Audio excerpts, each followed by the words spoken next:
And good morning again, everybody. For those who don't know, this is Rick with Hit and Run Candlesticks, and I want to thank you for being here.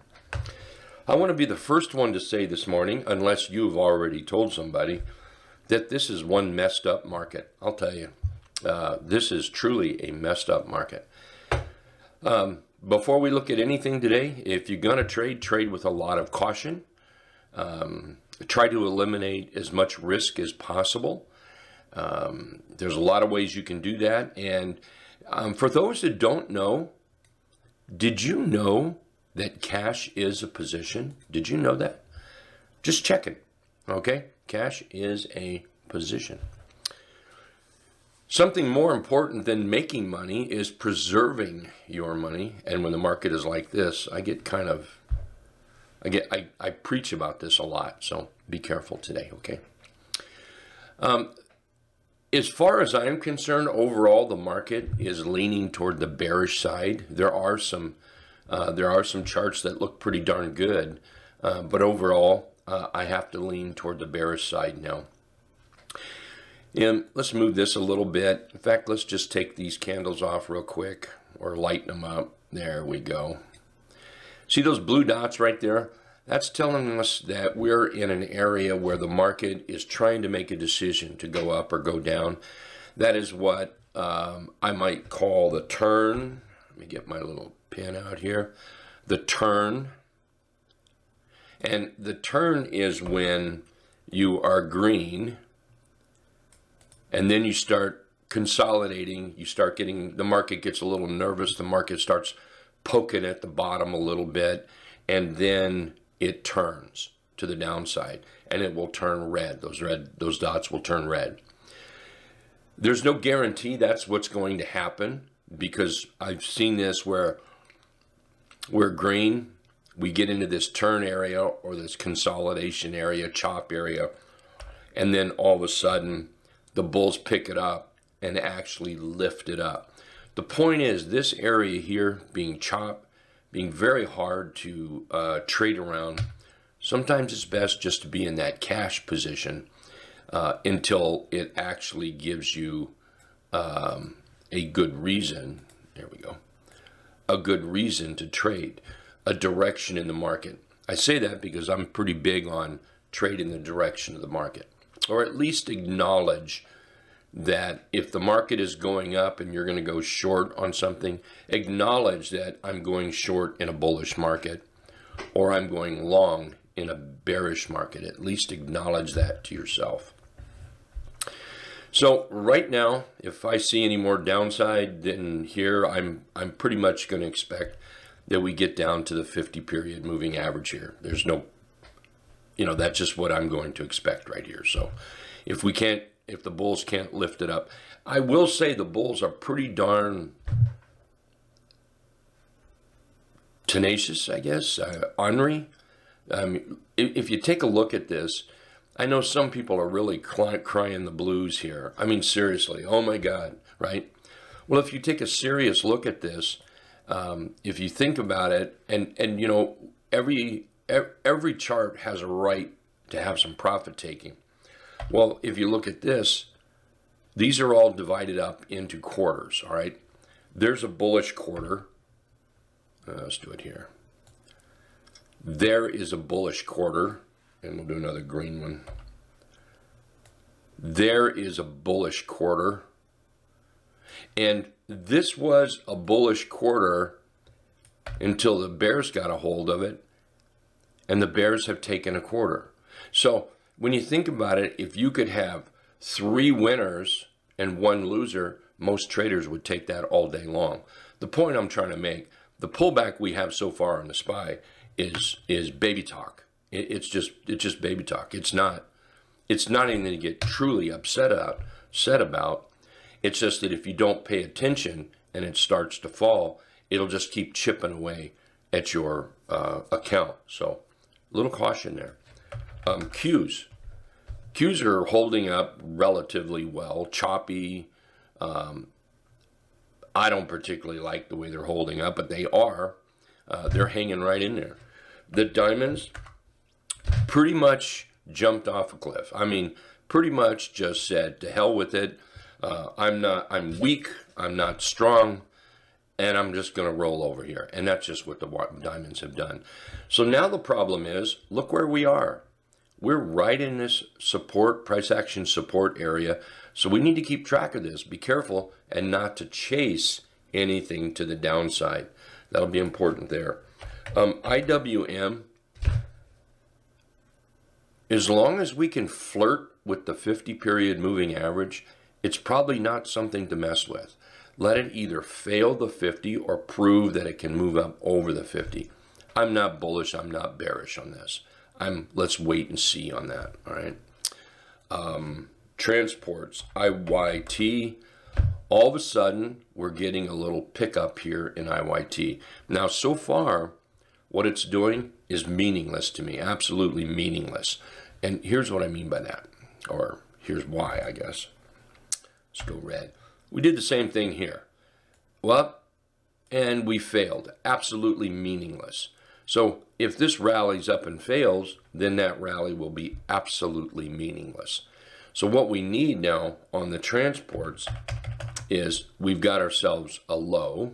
I mean, we only know about the chart in front of us. We can absolutely, excuse me. We can, okay, hold on here. A little more coffee. We have a low. Man, have a low. We can rally up. We need to come back. We need to put in a higher low or a double bottom, and then we need to break out wherever that high is. And then we'll have game on with the transports. If you take a look at SMH, hey, it's still bullish. You know, as long as NVIDIA rocks, SMH is going to stay up there. So it's all about NVIDIA. I think it's extremely overbought, just like I think NVIDIA is extremely overbought. But we all know that overbought can last eternity. So just watch for the sell signals in there. T2123 has not given us any bullish buy signal at all. For those that can put up T2123 on your charts, this is a TC2000 thing. You know, you have to have TC2000. This tells a good story, and it keeps you in check. Until this thing turns bullish, I don't really care how bullish the chart might look. Until this turns bullish, I would be very gentle on what you buy long. Be very cautious. If you buy, say you buy options, okay, and you typically buy 10 contracts, pull it back to 3. Pull it back to 3. Pull it back to 2. Pull it back to 5 if you think, you know, just cut it in half. Just kind of walk softly a little bit. You know, you're right, you won't make quite as much money perhaps, but on the other side, you won't lose as much money. And right now the market is in a horrible position. So I would be more about capital preservation than anything. All right, let's take a look at some charts. I still like Toll short. We've got a blue ice failure here. Let's do this. We've got a blue ice failure. We've got that low. We've got a failed high. There's failing the 50-period moving average or the blue ice. And here we are coming down. So I think Toll. And there's a lot of other residential charts that also look the same. TTE is looking short. Look at that top right there. Beautiful, beautiful top. Here we've rolled down to below the 50, rallied up, failed the 50, back down. Targets are down here near the dotted deuce or the 200-period moving average. This is another real nice looking short. Very clean setup. Home Depot. Take a look at Home Depot. I'm going to go to, we'll go to a weekly chart. Nah, I don't want that 200 there. Well, we'll just leave it there. Let's just do that. There you go. Home Depot, still looking short. The one thing that I want to point out is right here is the 500-period moving average. If we can get through that, then Home Depot should come down. Now let's go to the weekly chart. And we've got some lows right in here. That 500 period moving average is matching up with the dotted deuce and the 200 on the weekly chart. You can see it right there. So through there gets us down to these lows of about 275 and some change. Disney. I bought some Disney short yesterday, just looking for it to get down toward that 200, maybe a little lower. We'll keep an eye on the price. MAT, M-A-T. MAT is looking short. You can see how we've rolled over here, and we just keep running into major moving averages. And now we're setting up for a 3-8 trap, pop out of the box to the downside on Mattel. And Merck. Merck is setting up here. Oh, I was asked via email last night about the watch list. They were a little confused the way I handle a watch list. Well, when I create a watch list, like these charts here, they may not produce an entry today, but they're still on the watch list. They might produce an entry tomorrow or 3 days from now. These are charts that I'm waiting for a good entry. So these are on the watch list. I don't particularly trade the first 15 of the minutes in the morning, and I would really like not to trade the first half hour of the morning. So let's take Merck as an example. Merck could do that the first half hour. Well, I can't trade that now. But I really try not to trade so early in the morning.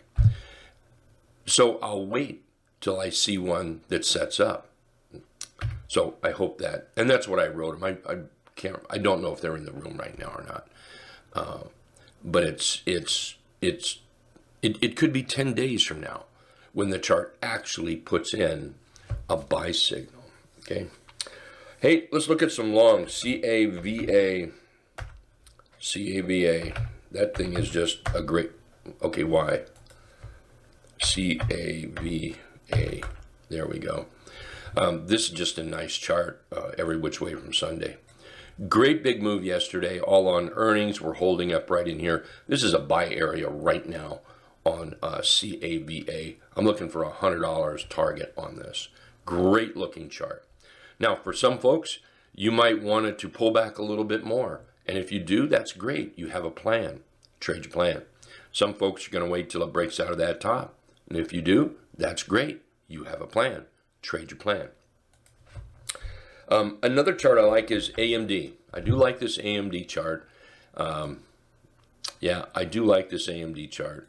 And I'm just waiting for it to tickle my fancy, basically. Hasn't tickled my fancy yet. I think it's setting up very nice. I like this area right here. I like the way we've put in a bottom. I like the way we've rallied up. And basically, the 50 period moving average has been a pain in its rear. And it's chewing through it. It's doing it right.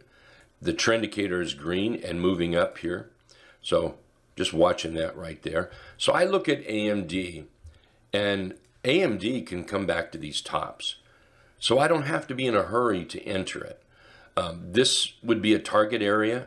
So if I was to buy 5-6 contracts on this, if it moves up, I can take partial off at this target and leave part on for that target. So that's the way I would handle that. And that's why I don't have to buy it like right now. Hurry up and get in it so I can make some money. Another one, Tesla. Now I'm holding Tesla. I've been holding Tesla. And it's just starting to, I like what's happening here from that candle all the way over. Let's put this up here. There we go. Now let's get this. You can see how we've got this low, this high, and then we come in here and make this higher low, chop around for a couple days. We make this higher high. We come back, pretty much tag that low again. And now, let's get rid of all that. Look at that price action right there. I think that is just some really, I think the bulls are trying to weasel their way in and push the sellers out. That's what that kind of looks like to me. So right now, this is looking pretty good. Be very careful with this with Tesla. Tesla could be, at any time it could roll down to the downside. But right now the chart is telling me that I like it, so I'm going to stay with it. The other one I have is coin. I think coin is setting up pretty nice. Coin here.